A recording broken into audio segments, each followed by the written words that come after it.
Akhir-akhir ini Gus sedang viral, trending karena penjual es teh. Tapi apa sih sebenarnya Gus ini? Kenapa ada panggilan Gus ini? Lalu bagaimana sejarahnya sampai muncul panggilan Gus ini? Inilah Guru Denny bercerita.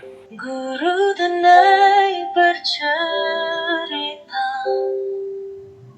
ayo mari bersama kisah seru tiap hari. Yuk kita bersua. Panggilan Gus memiliki sejarah yang kaya dan panjang sekali. Ini berawal dari kerajaan Mataram Islam.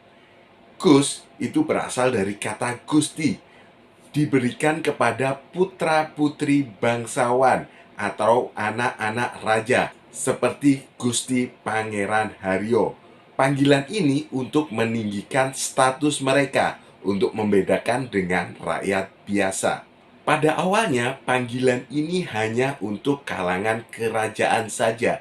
Tapi giliran waktu berkembang dan setelah masa kemerdekaan, Gusti ini berkembang luas. Tidak hanya di kalangan kerajaan, tetapi juga di kalangan kiai. Gusti berubah menjadi Gus.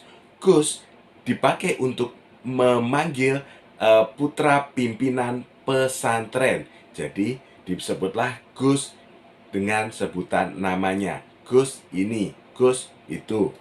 Lebih awal lagi, sebelum khusus dipakai oleh kalangan pesantren, sebenarnya panggilan Gus ini juga untuk bangsawan-bangsawan. Jadi semua bangsawan, anak-anaknya bangsawan, untuk menghormati orang-orang itu, maka dipanggillah dengan kata Gus.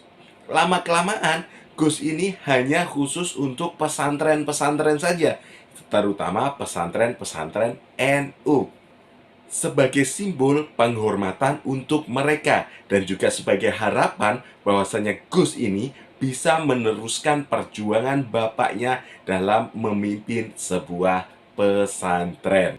Nah, Gus ini sendiri dipakai untuk memanggil anaknya kiai kan, karena dia itu dihormati sebagai anak kiai walaupun ilmunya belum setinggi kiai.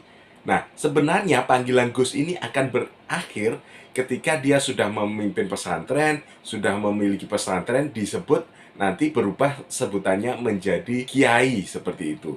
Nah, itu adalah sejarah panggilan Gus, mulai dari kerajaan sampai bangsawan sampai ke pesantren.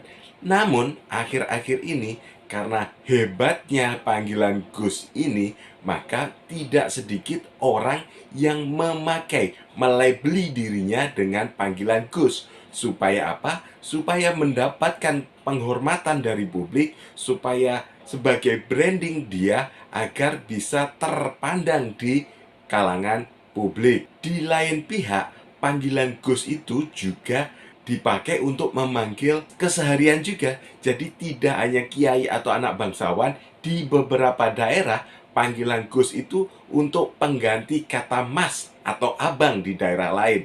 Jadi ada daerah yang sebutannya itu kalau nggak kenal, hei gimana Gus? Dari mana? Seperti itu. Kalau nggak percaya, coba tulis di kolom komentar. Ada nggak daerah yang seperti itu? Pasti ada. Nah, walaupun demikian, panggilan Gus ini sampai saat ini masih memiliki tempat khusus di masyarakat. Ketika dia ada labelnya Gus, maka dia mendapat privilege, mendapat kehormatan tertentu. Apalagi jika sudah mendapat pengakuan dari masyarakat banyak. Nah, seperti itu kurang lebih cerita Guru Denny tentang sejarah pemanggilan Gus. Bagaimana? Sudah mau memanggil Guru Denny dengan Gus? Coba tulis di kolom komentar.